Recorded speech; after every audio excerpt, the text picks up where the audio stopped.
Hey folks, Coach Patrick here. Welcome to the race debrief page. Of all the resources that we have on the website, I think this is one of the most important ones, and not simply because I'm on it, but rather because we race so few times during a year that your ability to process and capture that information and then incorporate that into your next race becomes a critical component in terms of your development as an athlete.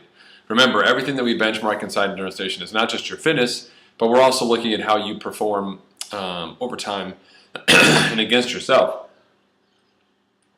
We've got tons of great resources on the team for how to go about seeing best practices and pacing guidance, etc. But truth be told, the best arbiter for determining your performance on race day is you. If you did, a 4:57 last time, and you trained like this, and you swam like that, and you rode like this, and you had this bike with that wheel set, and that cassette on this kind of day, that yield performance X. Well, if you're looking at a half Ironman in the following year, you can go around and look and see what everyone else is doing for half Ironman races, but truth be told, you have the best information for yourself. This is what your FTP was last year, this is what your VDOT was last year, this is what the conditions were like last year. These are the decisions you made, and this is how it worked out. And so the goal of this forum is to really not help you create a race report, which is kind of the anecdotal, super fun explanation of how things worked out, but rather give you a tool by which you can measure your plan, the reality, and then the outcome.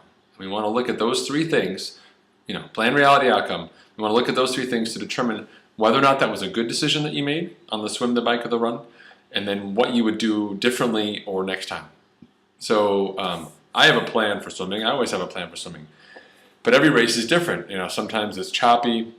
Sometimes there's no wetsuit. Sometimes I'm focusing on cadence. Sometimes I'm focusing on being long in the water, or my finish, or my 3-count breathing, or 4-count breathing, or tinted goggles, regular goggles. I have no idea what it is. Sleeveless, long john suit, or regular suit, whatever it is you've got. Those are things that you want to capture and then evaluate them. So, for example, Ironman Texas last year on the swim, non-wetsuit swim, biggest difficulty for me was that I really lost my technique in the second half of the swim. Like I didn't have that gear set.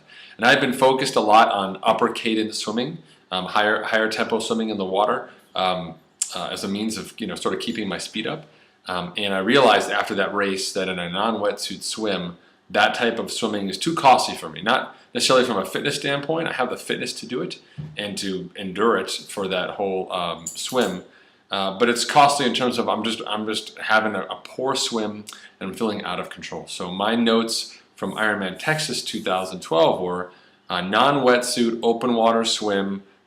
Focus is on length of stroke and quality of stroke versus stroke speed. Okay, so now I know going forward that when I head into a swim situation similar to that, that's my lesson learned. It's my personal lesson learned that I can use going forward. So you've got this information here on this page, as well as some links to download a form, whether it's a Microsoft Word document or as a PDF form, and you can complete those things and file them away and save them, or save them to your computer, or share them with the team, whatever you want to do. But I really encourage you to go through this process and get it right so we can capture everything you know. You can be a rock star on race day. All right? Thanks so much, team. Great to have you here. And congratulations on your race. I look forward to hearing all about it. See you guys.